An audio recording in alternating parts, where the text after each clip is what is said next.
Example பாத்தீங்கன்னா we are going on a family trip this week. இந்த வாரம் நாங்க ஃபேமிலியா ஒரு ட்ரிப் போறோம் அப்படின்னு நான் ஐ எம் குட் தேங்க்ஸ் அப்படின்னு சொல்லிட்டு அந்த இன்ஃபர்மேஷனை நான் சேர்த்து சொல்றேன். சோ இது எக்ஸாம்பிளுக்கு சொன்னா நீங்க என்ன வேணா சொல்லலாம். உங்களோட ஹாபி பத்தி சொல்லலாம், நீங்க இன்ட்ரெஸ்டிங்கா இதெல்லாம் பார்த்திருப்பீங்க அது சொல்லலாம், ரீசெண்டா நடந்த ஒரு ஈவென்ட் பத்தி சொல்லலாம்.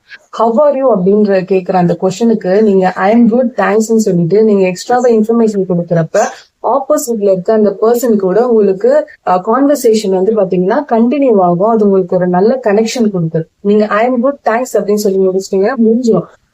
நீங்க இன்ஃபர்மேஷன் கொடுத்தீங்க அப்படின்னா உங்களோட கான்வர்சேஷன் கண்டினியூ ஆகுறதுக்கு இந்த கொஸ்டின் ரொம்பவே முக்கியம்.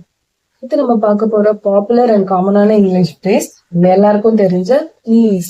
ப்ளீஸ் அப்படிங்கிறது ஒரு பொலைட்டான ஒரு ரெஸ்பான்ஸ். ஓகேவா? சோ இந்த ப்ளீஸ் வந்து நம்ம மோஸ்ட்லி நிறைய இடத்துல யூஸ் பண்ணுவோம்.